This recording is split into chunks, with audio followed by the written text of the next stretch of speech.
Welcome to daily current affairs 365। आज का जो टॉपिक है वो ट्रेड रेमेडीज एक्सप्लेन्ड। ये आप हमेशा सुनते रहते हो। भारत ने वियतनाम के स्टील के इंपोर्ट पे 5 इयर्स के लिए एंटी डंपिंग ड्यूटीज लगा दी। फिर चाइना का प्रोडक्ट था, उस पर एंटी डंपिंग ड्यूटी लगा दी, काउंटर वेलिंग ड्यूटी लगा दी, या फिर कुछ और भी सेफ गार्ड्स होते हैं जैसे इंपोर्ट के क्वांटिटी पे रिस्ट्रिक्शंस लगा दिया जाता है। इस तरह का जो टॉपिक्स है बेसिकली वो स्पेसिफिक हो गया, इंटरनेशनल ट्रेड से रिलेटेड हो गया, WTO गैट से रिलेटेड हो गया। ठीक है, बहुत सारे बच्चे इसमें प्रॉब्लम्स उनको फेस होना पड़ता है। तो फिर कोशिश ये की गई है कि जो नॉन इकोनॉमिक्स बैकग्राउंड के भी स्टूडेंट हैं उनको भी ये सारे टर्म्स सिंपल समझ में आ जाए। ठीक है अब देखो, ये world trade rules and trade remedies मैंने लिखा है। ठीक है, इस वीडियो में हम लोग बेसिकली क्वेश्चन जो आंसर करने की कोशिश करेंगे कि वर्ल्ड में कंट्रीज किस तरह से अनफेयर एडवांटेज गेन करना चाहते हैं इन ट्रेड में बेसिकली क्या, एक्सपोर्ट। ठीक है, फिर वो किस तरह से अपने गुड्स को दूसरे कंट्री में डंप करते हैं। चाइना के बारे में बहुत कहा जाता है। तो फिर अगर अपना गुड्स दूसरे कंट्री में डंप करेंगे तो फिर उसका मतलब क्या होता है, डंपिंग का मतलब क्या होता है। ठीक है, तो फिर WTO के रूल्स के हिसाब से उस कंट्री के पास क्या क्या ऑप्शंस हैं जिससे कि वो अपनी इंडस्ट्री को बचा सके। फिर इसी में एंटी डंपिंग टूल्स क्या है, काउंटर वेलिंग ड्यूटीज़ क्या है, क्वांटिटेटिव रिस्ट्रिक्शंस क्या क्या है, ये सारे टूल्स हैं ना जो गैट और WTO ने हर मेंबर कंट्रीज़ को दिया है। और फिर इंडिया में directorate general of trade remedies जो ministry of commerce and industry के अंदर आता है, उसका इसमें स्पेसिफिक रोल क्या होता है। ठीक है, इन सारे क्वेश्चंस के आंसर जानने की कोशिश करेंगे हम लोग। अब देखो, पहले ना थोड़ा सा एक बैकग्राउंड समझ लो। 1919 फर्स्ट वर्ल्ड वॉर ख़त्म हुआ, उस समय तक क्या होता था, और 1919 से लेके 1939 ये जो टाइम पीरियड है ना, ये बहुत क्रूशल है। इस पीरियड में आप पढ़ते होगे वर्ल्ड में आया था ग्रेट डिप्रेशन, मंदी आई थी। उसके देखो बहुत सारे कारण थे, लेकिन उसमें से जो कुछ कारण थे ना, हम लोग सिर्फ ट्रेड पे रह रहे हैं। एक कारण क्या था, ट्रेड में होता है एक्सचेंज रेट। एक्सचेंज रेट का मतलब है हम लोग डॉलर को जब कन्वर्ट करेंगे रुपी में, या फिर रुपी को करेंगे कन्वर्ट डॉलर्स में। जैसे एक अमेरिकन अगर भारत का सामान खरीदना चाहता है तो उसको पेमेंट करना पड़ेगा इंडियन रुपीज़ में। तो फिर वो क्या करेगा, डॉलर्स को कन्वर्ट करेगा इंडियन रुपीज़ में। इसी तरह अगर एक इंडियन बाहर जाके खरीदना चाहता है सामान अमेरिका का, तो फिर वो अमेरिका को उसकी करेंसी में पे करेगा, US डॉलर्स में पे करेगा।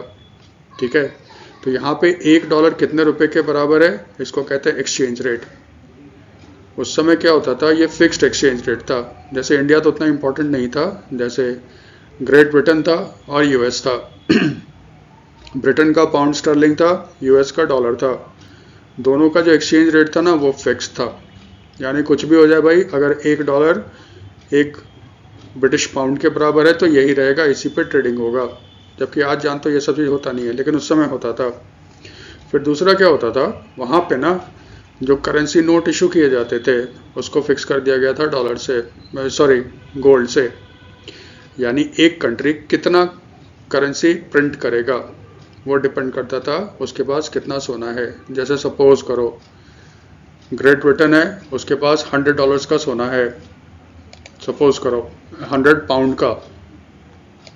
ठीक है, 100 पाउंड का सोना है, और उसका रूल कहता है कि ये 40% जो होगा ना, उसका जो करेंसी छपेगा उसको बैक किया जाएगा पाउंड से।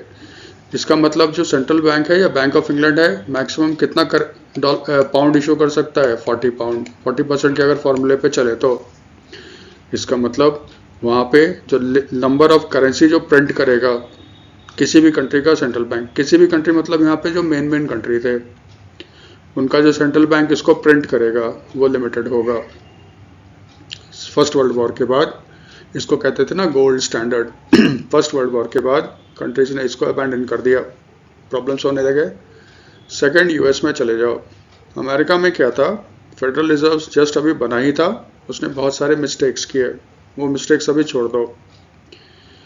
अमेरिका में आपका मार्केट क्रैश किया, तो फिर अमेरिकन इंडस्ट्री को बचाने के लिए यूनाइटेड स्टेट्स में स्मूथ हाउली एक्ट पास किया, ठीक है, यानी कि जो यूएस कांग्रेस है उसने कानून पास किया। स्मूथ हाउली ये दोनों कांग्रेस के मेंबर थे, ठीक है। स्मूथ हाउली एक्ट 1930 में इसको पास किया गया था। इसका मेन उद्देश्य क्या था? अमेरिका के एग्रीकल्चर सेक्टर को बचाना, ठीक है। शुरू में देखो ये था एग्रीकल्चर सेक्टर को बचाना। कैसे?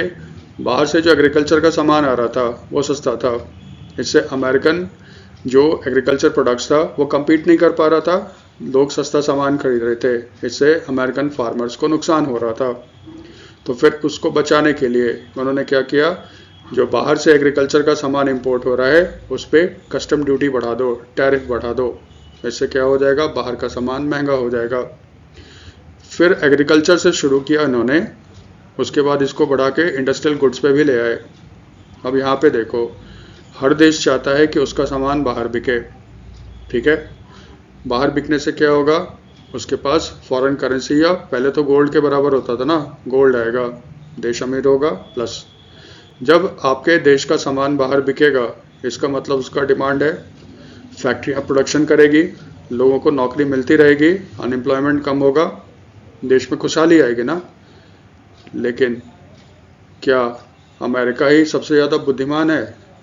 क्या दूसरे देश को समझ में नहीं आता अमेरिका क्या कर रहा है? तो फिर दूसरे देशों ने क्या कर दिया, उन्होंने रिटेलिएशन करना शुरू कर दिया यूएस के खिलाफ। उन्होंने भी अपने टैरिफ को बढ़ाना शुरू कर दिया। इससे कारण क्या हो गया, हर देश ने टैरिफ इतना बढ़ा दिया, किसी देश का सामान दूसरे देश में बिकता ही नहीं था। तो फिर इससे क्या होगा, एक समय के बाद ये होगा कि फिर आपका सामान बिकेगा नहीं। तो जब आपका सामान बिकेगा नहीं तो फिर वो फैक्ट्रियाँ बंद होगी, तो फिर प्रोडक्शन कम होगा तो लोगों को नौकरी से निकाला जाएगा, अनएम्प्लॉयमेंट बढ़ेगी, रिसेशन आएगा, फिर डिप्रेशन आएगा।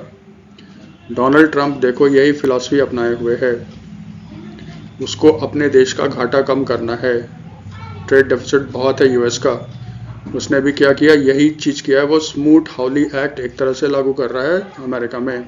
लेकिन परिणाम देखो उस समय क्या हुआ था, जो डोनाल्ड ट्रंप अब झेल रहा है। उस समय लोगों ने भी बढ़ाना, दूसरे देशों ने भी बढ़ाना शुरू कर दिया। इससे हुआ क्या, वर्ल्ड में आपका रिसेशन आ गया, फिर डिप्रेशन आ गया, 1939 का ग्रेट डिप्रेशन, ये भी एक रीज़न था। फिर सेकेंड वर्ल्ड वॉर हो गया। सेकेंड वर्ल्ड वॉर के बाद 1944 में एक यूनाइटेड नेशंस का कॉन्फ्रेंस हुआ था ब्रेटन वुड्स, न्यू हैम्पशायर में। वहाँ पे उन्होंने डिसाइड किया हम 2 बैंक बनाएंगे, एक इंटरनेशनल मॉनेटरी फंड और international bank for reconstruction and development, जो बाद में वर्ल्ड बैंक का ग्रुप बन गया।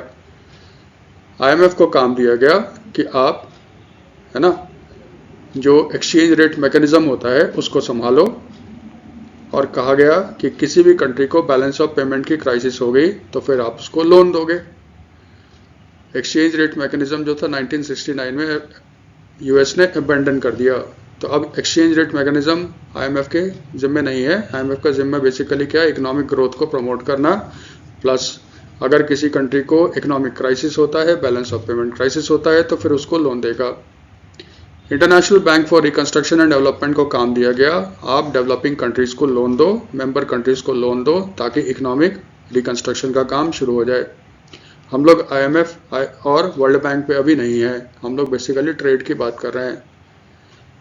ट्रेड में उन्होंने सबक सीखा, एक स्टेबल एक्सचेंज रेट होना चाहिए, ठीक है, ताकि 2 देशों के बीच ट्रेड हो सके। दूसरा, उन्होंने ये कहा कि एक ना इंटरनेशनल बॉडी होना चाहिए जो ट्रेड को रेगुलेट कर सके, ट्रेड के लिए नियम कानून बना सके। क्योंकि उन्होंने ये भी ऑब्जर्व किया था कि इंटरनेशनल ट्रेड में चलता था जिसकी लाठी उसकी भैंस, मीन्स ग्रेट ब्रिटेन, वो बहुत पावरफुल कंट्री था उस समय, यूनाइटेड स्टेट्स। तो ये आपस में बात करते थे और फिर वो क्या कर देते थे, जो हम अब तुमसे सामान खरीदेंगे तो उस पर कस्टम ड्यूटी बहुत कम रखेंगे। जैसे फॉर एग्जांपल ये समझ लो, ग्रेट ब्रिटेन कहता था अमेरिका को, अगर हम आपसे डेयरी प्रोडक्ट खरीदेंगे तो हम उस पर कस्टम ड्यूटी 0% लगा देंगे या 1% लगा देंगे। लेकिन ग्रेट ब्रिटेन क्या करता था, फ्रांस से बनता नहीं था उसका, तो कहता था फ्रांस का अगर डेयरी प्रोडक्ट आएगा तो उस पर हम 20% लगा देंगे। इसका मतलब फ्रांस का प्रोडक्ट तो ग्रेट ब्रिटेन में महंगा हो जाएगा और तब सामान किसका बिकेगा, अमेरिका का। तो अगर फ्रांस को अपना सामान बेचना है तो फिर ग्रेट ब्रिटेन जो कहता है उसको फ्रांस को मानना पड़ेगा। इसका मतलब जिसकी लाठी उसकी भैंस हो गई। ये डिस्क्रिमिनेशन बहुत होता था। फिर इस तरह के प्रॉब्लम्स के सॉल्यूशंस के लिए United Nations conference on trade and employment, ये हुआ था कहाँ पे, हवाना क्यूबा में 1947 में। इसका मेन मकसद ये था कि ये जो प्रॉब्लम्स आए थे वर्ल्ड ट्रेड में, एक फिक्स्ड एक्सचेंज रेट वाला, गोल्ड स्टैंडर्ड्स वाला, और ये जो जिसकी लाठी उसकी भैंस, ट्रेड प्रेफरेंस किसी को दिया किसी को नहीं दिया, इनके प्रॉब्लम का सलूशन क्या है, इसको निकाला जाए। क्यूबा में सब मिले। 1948 में इन्होंने एक एग्रीमेंट भी साइन किया, लेकिन यूनाइटेड स्टेट्स की जो सेनेट थी उसने इस एग्रीमेंट को मानने से मना कर दिया। इसीलिए जो इन्होंने प्रपोज किया था ना कि इंटरनेशनल ट्रेड ऑर्गेनाइजेशन बनेगा जो वर्ल्ड में ट्रेड को रेगुलेट करेगा, वो फ्लॉप हो गया, क्योंकि अमेरिका ने इसको मानने से ही मना कर दिया। क्योंकि यूनाइटेड स्टेट्स जो भी एग्रीमेंट करता है, जब तक सेनेट उसको पास नहीं करेगा तब तक यूएस उसका पार्ट नहीं हो सकता। लेकिन कुछ देश थे जो समझदार थे। जब हवाना क्यूबा में ये trade United Nations conference on trade and employment जब स्टार्ट हुआ ना, तो उन्होंने क्या किया, उन्होंने साथ साथ दिसंबर 1947 में 15 देश थे पहले, उन्होंने आपस में बातचीत करना शुरू कर दी। उन्होंने कहा कि हम लोग जो गुड्स होंगे उस पर कस्टम ड्यूटी को कम करेंगे, ठीक है। उन्होंने बहुत सारा गुड्स था उस पर एग्रीमेंट भी कर लिया कि कस्टम ड्यूटी हम लोग अलग करेंगे। और जब ये एग्रीमेंट साइन हुआ था, ठीक है, तो उस समय इसमें 23 मेंबर्स ज्वाइन कर लिए। उन्होंने एक लिस्ट बनाया गुड्स का जिसमें कस्टम ड्यूटी कितना होगा वो उन्होंने डिसाइड कर लिया, इतने इतने होंगे। ये लागू हुआ कब, 30 जून 1948 को। और इसी ने जन्म दिया है किसको, गैट। गैट क्या होता है, general agreement on tariffs and trade. Tariff का मतलब ड्यूटी होता है, ठीक है, टैरिफ एंड ट्रेड। ये उन्होंने गैट किया। उसके बाद फिर अब क्योंकि इंटरनेशनल ऑर्गेनाइजेशन, ट्रेडिंग ऑर्गेनाइजेशन तो फेल हो गया ना, तो फिर इसके जगह पे गैट ही मेन बॉडी बन गया। गैट ने क्या किया, वो मुद्दा उठाता था ट्रेड का, सिर्फ गुड्स पे होता था ये, उस पर कोशिश करता था कि एक एग्रीमेंट बन जाए, उसी के हिसाब से लोग ट्रेडिंग करना शुरू कर दे। गैट में एक प्रॉब्लम था, गैट एक एडहॉक बॉडी था। एडहॉक का मतलब परमानेंट बॉडी नहीं था। प्लस गैट में प्रॉब्लम दूसरा क्या था, ये सिर्फ फोकस करता था गुड्स पे, मर्चेंडाइज गुड्स पे, इसमें सर्विस नहीं आता था। ये लिमिटेशन था। और क्योंकि सेकेंड वर्ल्ड वॉर के बाद इंटरनेशनल ट्रेड को बूस्ट मिला, लोगों को लगा गैट की जगह पे एक परमानेंट बॉडी होना चाहिए। इसीलिए गैट की जगह पे आपका जो बॉडी आया वो आया वर्ल्ड ट्रेड ऑर्गेनाइजेशन, ठीक है। माराकेश में मीटिंग हुई थी गैट की, वहाँ पे इन्होंने एग्रीमेंट साइन किया था और कहा था गैट को कन्वर्ट कर देंगे किसमें, WTO में। WTO 1 जनवरी 1995 को आपका एग्जिस्टेंस में आया। WTO गैट से बेहतर कैसे था, एक परमानेंट बॉडी बन गया, इसका हेडक्वार्टर बन गया जेनेवा, ठीक है। और ये गुड्स के साथ साथ ये रूल्स बनाता था सर्विस पे, इंटेलेक्चुअल प्रॉपर्टी राइट्स पे, और सबसे इम्पॉर्टेंट, अगर दो देशों के बीच में झगड़ा हो गया तो इसमें डिस्प्यूट सेटलमेंट का भी प्रोविजंस किया गया। तो अब आपका बन गया WTO, गैट के जगह पे WTO आ गया। गैट में आपका क्या किया गया था, उसमें एक रूल लाया गया था उस रूल को कहते हैं MFN। MFN होता है मोस्ट फेवर्ड नेशन, ठीक है। MFN में क्या किया गया था, जो पहले सिस्टम था ना, जिसकी लाठी उसी की भैंस, यानी कि जो ताकतवर होगा वो अपने हिसाब से रूल्स बनाएगा और कमज़ोर आदमी को उसको मानना पड़ेगा, उसने सिस्टम को ख़त्म कर दिया। ये लेकर आया most favoured nation. Most favoured nation का मतलब होता है अगर आपने किसी एक देश को कंसेशन दिया है तो आपको सारे मेंबर कंट्री को कंसेशन देना पड़ेगा, ठीक है। जैसे ये सपोज करो US है, ये ट्रेड करता है इंडिया के साथ और ये ट्रेड करता है सपोज करो पाकिस्तान के साथ। भारत और पाकिस्तान दोनों में प्रोडक्शन होता है बासमती चावल का। बासमती चावल आप जानते हो अच्छी क्वालिटी का चावल होता है। यूएस इंडिया से इंपोर्ट करता है बासमती चावल, पाकिस्तान भी बासमती चावल का प्रोडक्शन करता है। तो अगर इंडिया से जो बासमती चावल का इंपोर्ट करता है यूएस, उस पर सपोज करो कस्टम ड्यूटी कितना है 2%। और क्योंकि यूएस का ट्रेडिंग पार्टनर पाकिस्तान भी है, तो मोस्ट फेवर्ड नेशंस का स्टेटस उसने इंडिया को दिया और उसने कहा कि इंडिया से जो भी बासमती चावल आएगा उस पर हम कस्टम ड्यूटी कितना लगाएंगे 2%। तो फिर अमेरिका को भी पाकिस्तान से जो भी बासमती चावल आ रहा है वो कितना देगा 2% देगा। क्योंकि इंडिया पाकिस्तान दोनों मोस्ट फेवर्ड नेशन है। हाँ, स्टेटस देना पड़ेगा पहले। तो इंडिया और पाकिस्तान को यूएस ने मोस्ट फेवर्ड नेशंस का स्टेटस दे दिया है। इसीलिए अगर इंडिया का सामान खरीदता है बासमती चावल सेम गुड, वही चीज़ मंगाता है पाकिस्तान से, तो दोनों का कस्टम ड्यूटी सेम होगा। याद रखना, इसमें कंट्री को पहले एमएफएन स्टेटस देना पड़ता है। पाकिस्तान ने आज तक भारत को मोस्ट फेवर्ड नेशंस का स्टेटस नहीं दिया है। डब्ल्यूटीओ में रूल्स के हिसाब से ये कर सकते हैं, ठीक है। एक्चुअली ये गैट का था रूल, वो कर सकता है। मोस्ट फेवर्ड नेशंस का स्टेटस आप कब किसी दूसरे कंट्री को नहीं दे सकते, या उसमें क्या क्या एक्सेप्शंस है। आजकल आप सुनते होंगे भारत बहुत सारे देशों के साथ ना फ्री ट्रेड एग्रीमेंट करना चाह रहा है। यूएस के साथ हो रहा है, अभी जस्ट ब्रिटेन के साथ हुआ है, वो लागू होने वाला है। फिर यूरोपियन यूनियन के साथ कर रहा है, यूरेशियन कंट्रीज के साथ कर रहा है, ठीक है। ऑस्ट्रेलिया के साथ कर रहा है, न्यूजीलैंड के साथ कर रहा है, चिली उसके साथ कर रहा है, पेरू के साथ कर रहा है। फ्री ट्रेड का मतलब क्या होता है? ये बेसिकली दो देशों के बीच एग्रीमेंट होता है जिसमें वो कहते हैं कि ये सारे गुड्स है ना, इस पे हम आपको प्रेफरेंस दे रहे हैं, ठीक है। जैसे भारत ने कर लिया आपका यूके के साथ एग्रीमेंट, फ्री ट्रेड एग्रीमेंट। हम इंडिया कहता है कि यूके से जो स्कॉच आएगा, ठीक है, उस पर हम लगा देंगे 0% ड्यूटी। सपोज करो स्कॉच जो आएगा या विस्की आएगा उस पर हम 0% ड्यूटी लगा देंगे, क्योंकि ब्रिटेन से देखो वही चीज़ आएगा, ठीक है, लगा देगा ब्रिटेन पे 0%।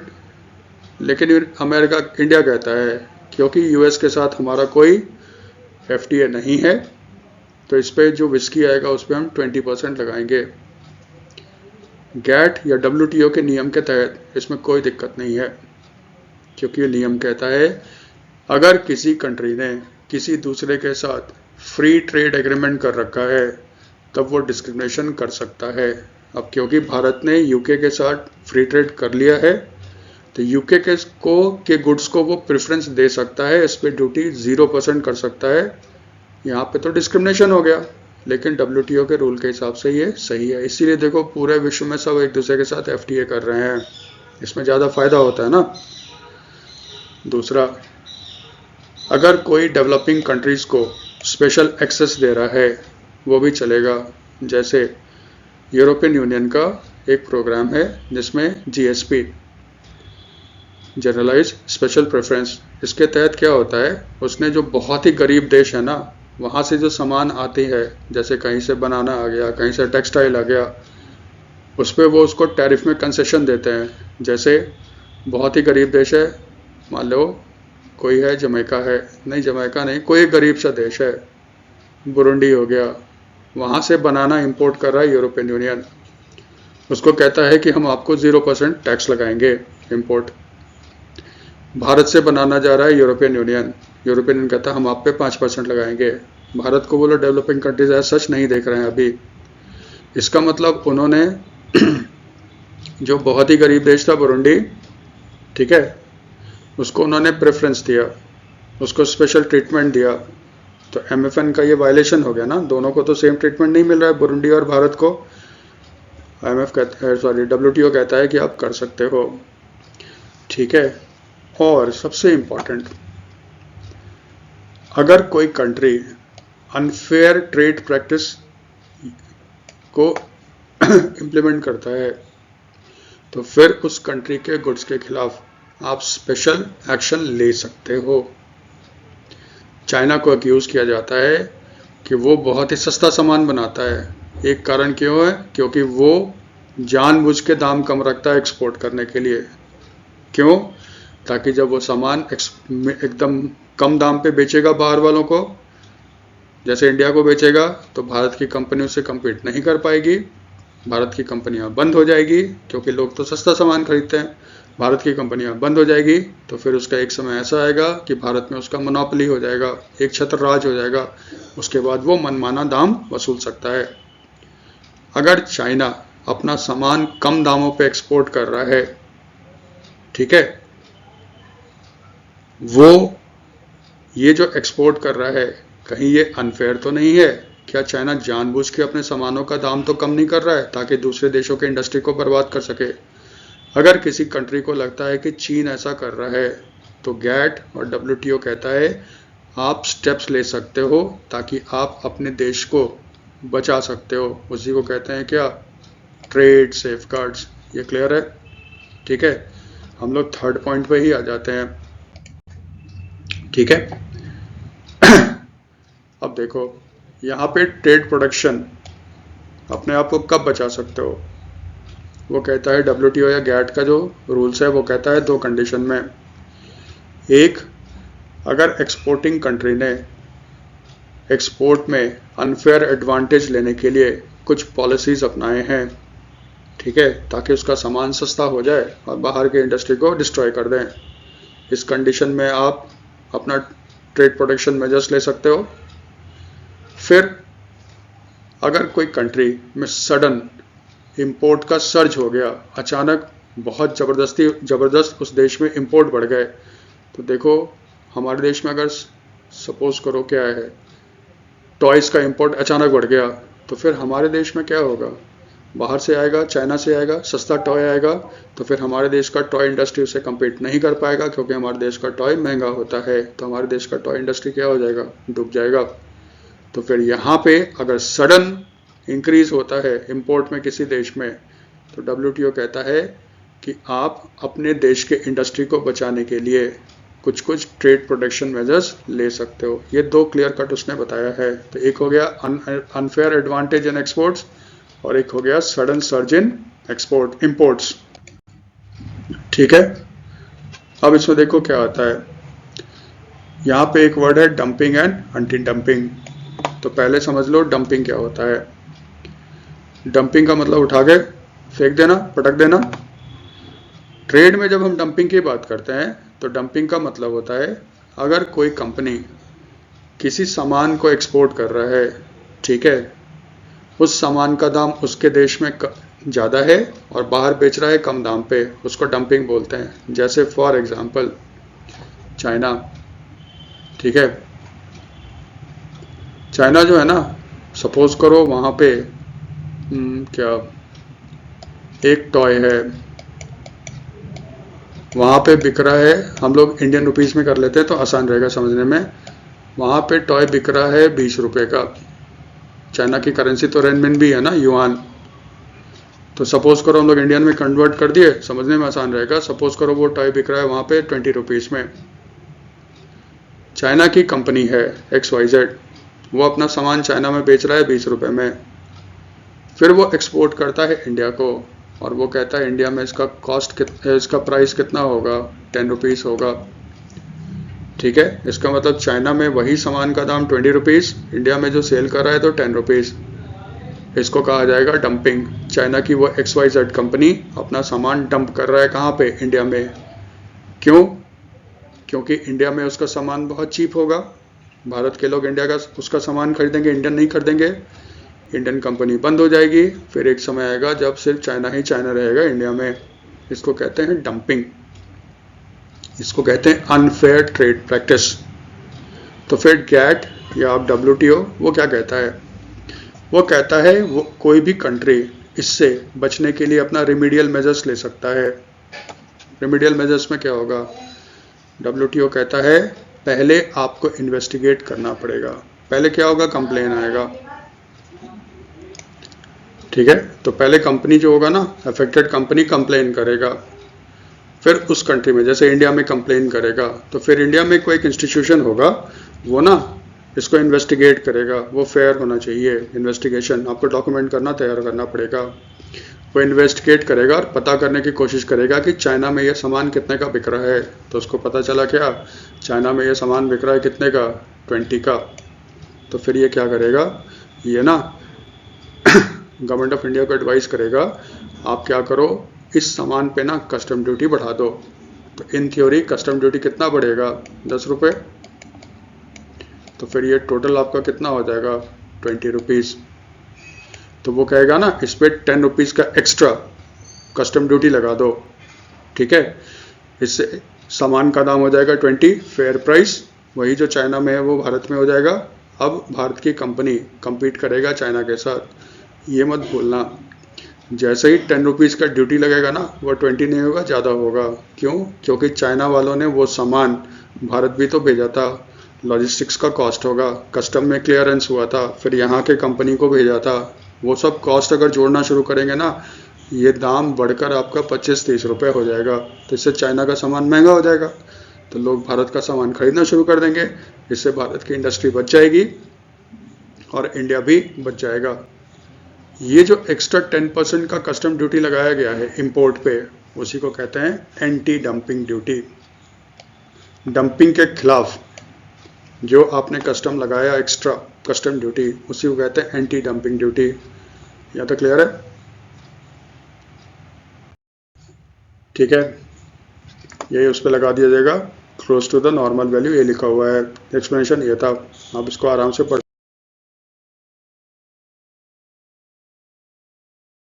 के पास एक कंप्लेन आना चाहिए कि इस तरह से चाइना की कंपनी कर रही है, तो फिर भारत की सरकार एक कॉम्पिटेंट अथॉरिटी को कहेगा कि आप इन्वेस्टिगेट करो। उसको पूरा डॉक्यूमेंट्स तैयार करने पड़ेंगे कि ये रीजन है। वो फिर पता करेगा चाइना में कौन कौन सी सब्सिडी दी जा रही है जो WTO के नियम के खिलाफ है। फिर वो एक लिस्ट बनाएगा, फिर एक फिगर पे आएगा, फिर भारत सरकार को कहेगा चाइना के इस सामान पे ना इतना % टैक्स लगा दो, कि इम्पोर्ट ड्यूटी लगा दो। इससे क्या होगा, चाइना का जो सामान होगा वो उस दाम पे आ जाएगा अगर चाइना के सामान को प्रोडक्शन के समय सब्सिडी नहीं मिलता तो, ठीक है।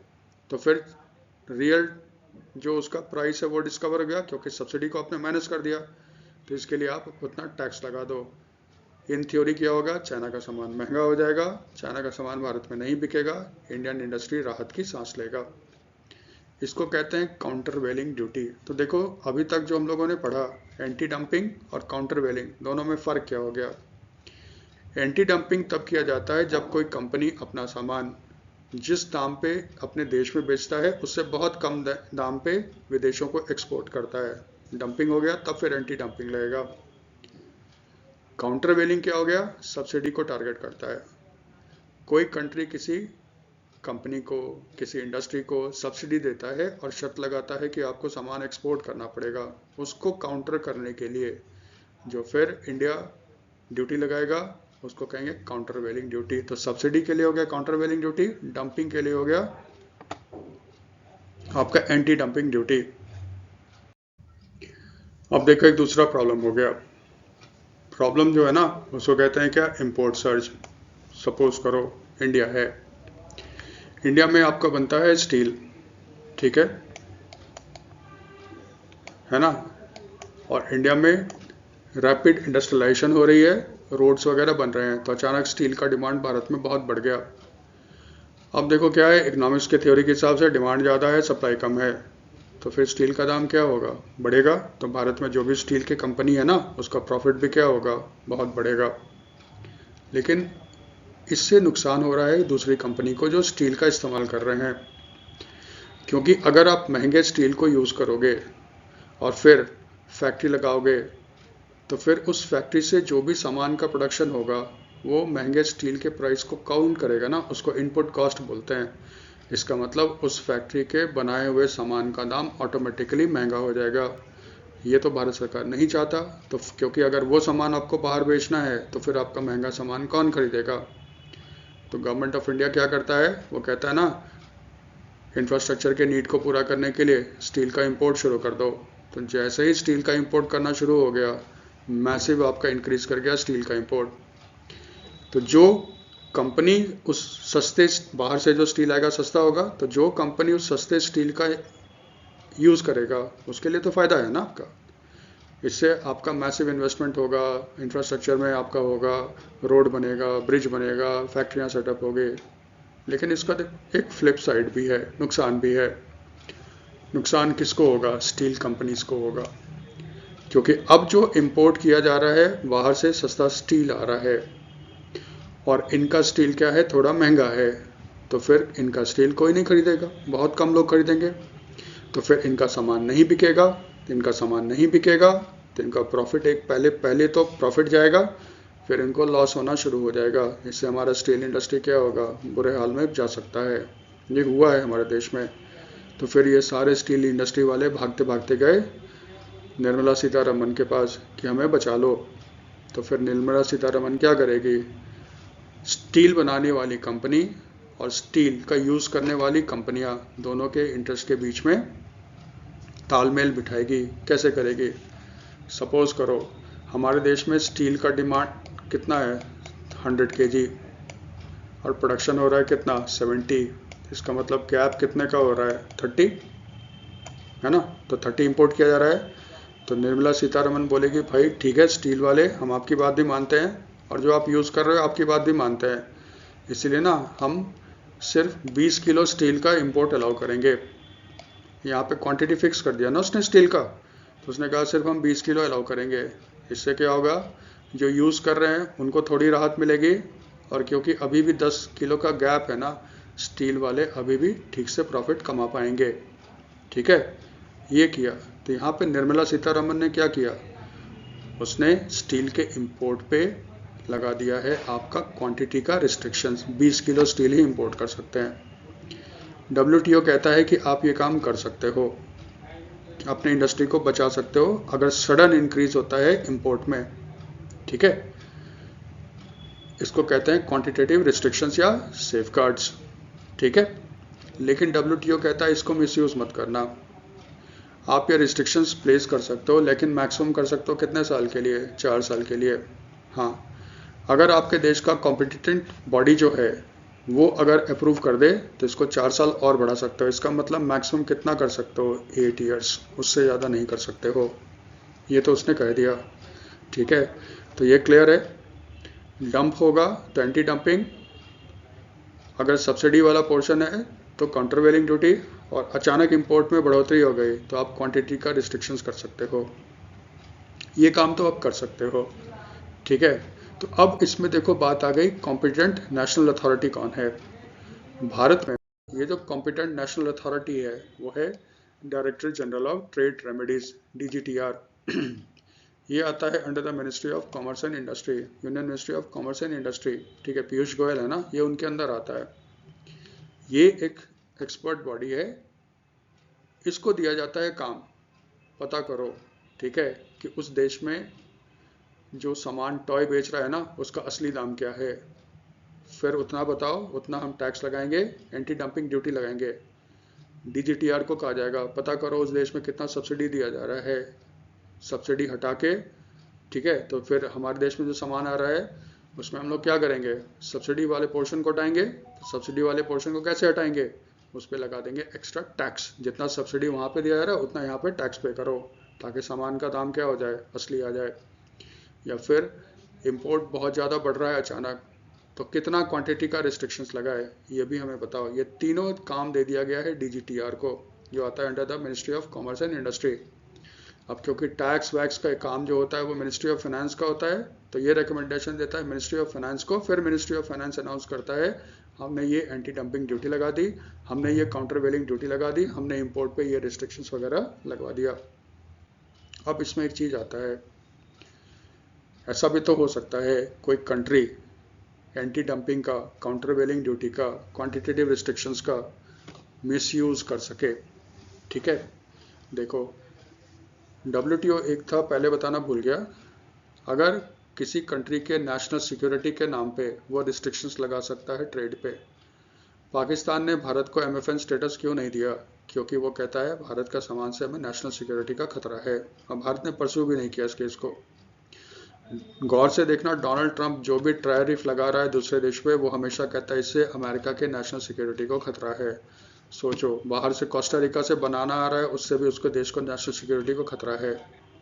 तो कोई कंट्री ये कर सकता है, लेकिन ये मिसयूज भी तो हो सकता है। तो अगर भारत को लगता है कि अमेरिका ने नेशनल सिक्योरिटी के बहाना करके हमारे गुड्स पे अनफेयर टैरिफ्स लगा दिए हैं, तो फिर इंडिया के पास ऑप्शन है, वो WTO का डिस्प्यूट सेटलमेंट बॉडी, उसको अप्रोच कर सकता है। डिस्प्यूट सेटलमेंट बॉडी जो है ना, इसमें कोई कंट्री WTO के दूसरे कंट्री के खिलाफ आपका एक तरह समझो केस कर सकता है, किसने जो हम पे टैरिफ लगाया है ना, या हमारे इंपोर्ट पे जो रिस्ट्रिक्शंस लगाया है, ये अनफेयर है। ये फिर अपना इन्वेस्टिगेशन करेगा DSB, फिर उसके बाद जो ये जजमेंट देगा उस कंट्री को मानना पड़ता है। डोनाल्ड ट्रंप कहता है DSB को हम नहीं मानते आपकी बात, वो अलग कहानी है। यहाँ तक क्लियर है? ठीक है, ये देखो कंसेप्ट क्लियरिंग था। WTO गैट की कहानी क्या है, क्यों बना था, MFN क्या होता है, dumping, anti dumping, countervailing duty, import search, quantitative restrictions क्या होता है। ठीक है अगर आपको ये कंटेंट अच्छा लग रहा है तो आप अपने फेलो स्टूडेंट्स के साथ इसको शेयर करो। ठीक है, और भी कोई ऐसा चीज़ है जिस पे आप चाहते हो एक्सप्लेनेशन, तो काइंडली हमें ज़रूर बताओ, आप कमेंट करके बता सकते हो। Thanks for watching.